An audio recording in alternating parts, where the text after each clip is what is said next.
Kharif season 2025 আজি এক quick discussion ভিডিঅ'টোলৈ আপোনালোকক সকলোকে স্বাগতম জনাইছোঁ। আজি আমাৰ এই ভিডিঅ'টোৰ এজেণ্ডা হৈছে আমাৰ টীমৰ সৈতে আপোনালোকৰ ইন্ট্ৰডাকশ্যন, কি ৰিস্ক কভাৰেজ হ'ব, ক্লেইম কেনেদৰে কৰিব আৰু কিছুমান ৰিয়েল লাইফ এক্সাম্পলছ।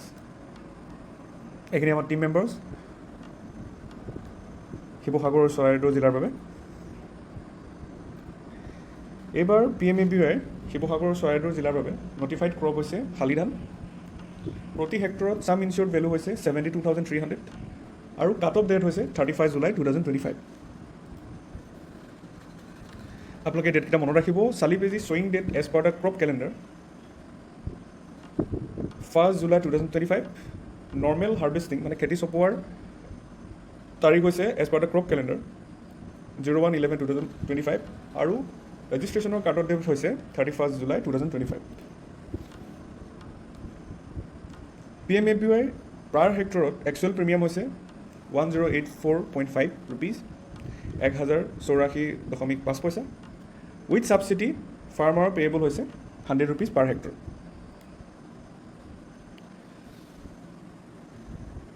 VLEৰ বাবে এইটো ইনফৰ্মেশ্যন আছে। পাৰ এপ্লিকেশ্যনত VLEৰ ইনচেণ্টিভ হৈছে 29.40। ফাৰ্মাৰ প্ৰতি হেক্টৰত 100 ৰুপিজ পাৰ এপ্লিকেশ্যন পে' কৰিব আৰু CC ৱালেটৰ পৰা ডিডাকশ্যন হ'ব 70.60 ৰুপিজ। ডকুমেণ্টছ আমাক প্ৰয়োজন হ'ব Aadhaar card, mobile number, land record and bank details. ৰিক্সত 4টা ডিফাৰেণ্ট কেটেগৰী ৰিক্স আহে। প্ৰিভেণ্টেড শ্বয়িং বা planting risk on notified area basis, mid season adversity on notified area basis, post harvest losses individual farm basis, localise calamities individual farm basis. তো ইয়াত যোনকেইটা on notified area বেচিছত আছে সেইকেইটা কৃষকে কোনো ধৰণৰ ক্লেইম ইণ্টিমেট কৰিব নালাগে। বাকী যোনকেইটা ইণ্ডিভিজুৱেল ফাৰ্ম বেচিছ হয় সেইকেইটা কৃষকে ইণ্টিমেট কৰিব পাৰে উইদিন 72 আৱাৰ্ছ।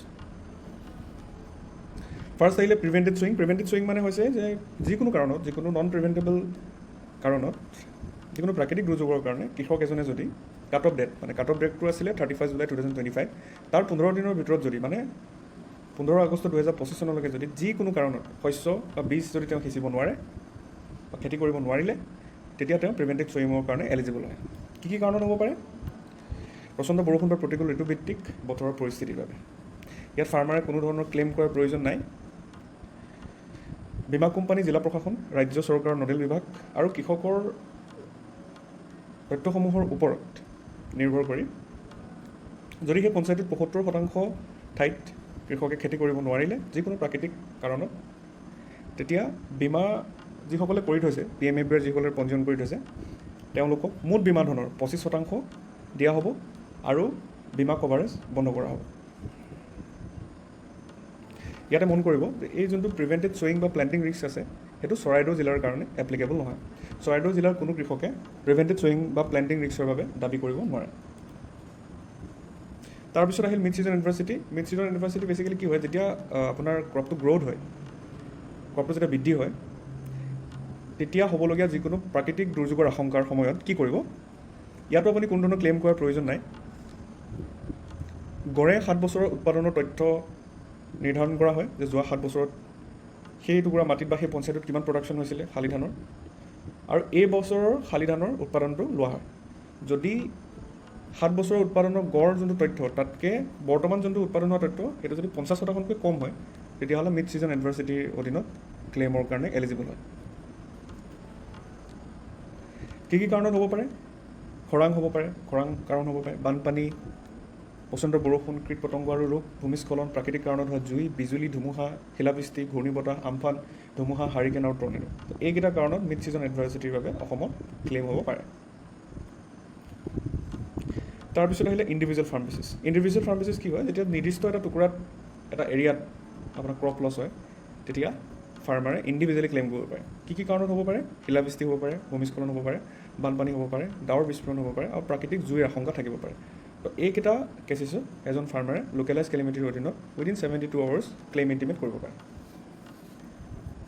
মনত ৰাখিব, ইমিডিয়েট ইণ্টিমেশ্যন হৈছে 72 আৱাৰ্ছ আৰু IMD ৰিপৰ্ট, মিডিয়া ৰিপৰ্ট আৰু নিউজ পেপাৰ কাটো ইয়াত দিবলগীয়া হ'ব পাৰে দাবীৰ সময়ত। ইয়াৰ পিছত আহিলে পোষ্ট হাৰ্ভেষ্ট লছেছ। পোষ্ট হাৰ্ভেষ্ট লছেছ মানে হৈছে আমি যেতিয়া শালি ধান কাটি পথাৰত শুকাবৰ কাৰণে থৈ দিওঁ, তেতিয়া যদি সেই সময়ত শিলাবৃষ্টি, ঘূৰ্ণীবতাহৰ বৰষুণ আৰু অমৌচুমী বৰষুণৰ আশংকা থাকে বা তাৰ বাবে যদি খেতি নষ্ট হয়, তেতিয়াহ'লে 14 ডেইজৰ কাৰণে, মানে 2 উইকছৰ কাৰণে সেই আপোনাৰ যোনটো ধান আপুনি শুকাই থৈছিলে সেইটো এলিজিবল হয় ক্লেইমৰ বাবে। ইয়াতো আপুনি কি কৰিব লাগিব, ইমিডিয়েট ইণ্টিমেশ্যন কৰিব লাগিব উইদিন 72 আৱাৰ্ছ। আৰু আগত কোৱাৰ নিচিনাই ইণ্ডিভিজুৱেল ক্লেইমৰ ক্ষেত্ৰত IMD ৰিপৰ্ট, মিডিয়া ৰিপৰ্ট বা নিউজ পেপাৰ কাট এভেইলেবল থাকিলে ক্লেইম প্ৰচেছটো কৰাত সুবিধা হয়। তাৰপিছত আহিলে এক্সক্লুজন, কি কাৰণত এক্সক্লুজন হ'ব পাৰে, কি কাৰণত আপোনাৰ ক্লেইম নহ'ব পাৰে। War, nuclear risk, malicious damage, animal attack and other preventable risk shall be excluded. যিখিনি প্ৰিভেণ্টেবল ৰিস্ক হয় সেইখিনি ইয়াত এক্সক্লুজন থাকে। তো এইটো GP versus individual claim.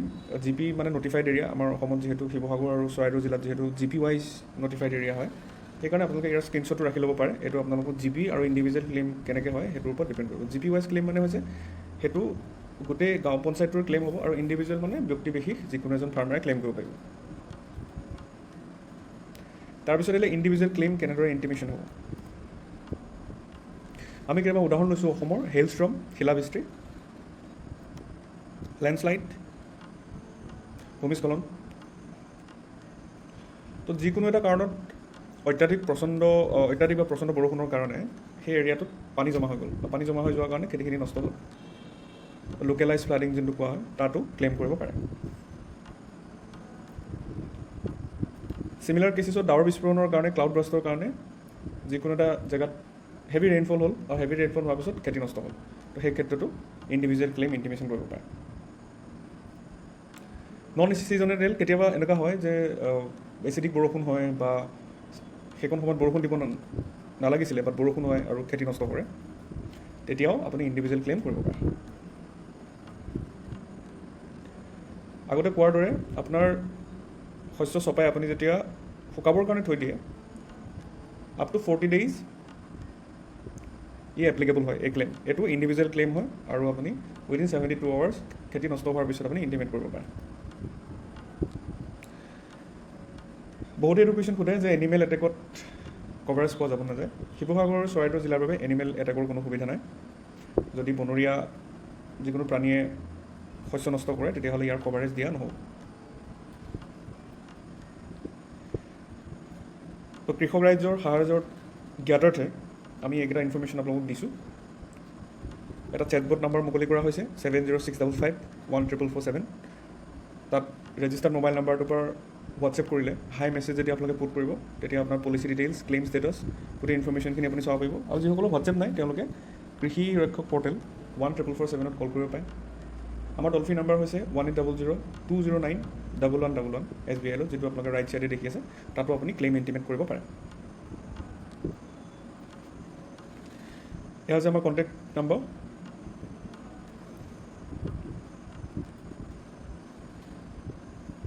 Thank U সকলো এটেনশ্যনৰ কাৰণে। আজি আমি কুইকলি PMAPY খাৰিফ 2025ৰ বিষয়ে ডিছকাশ্যন কৰিলোঁ। আশা কৰোঁ আপোনালোকে বুজি পালে। যদি কিবা কনফিউজন আছে দেন আপোনালোকে নিশ্চয় মোৰ লগত যোগাযোগ কৰিব পাৰে। ধন্যবাদ।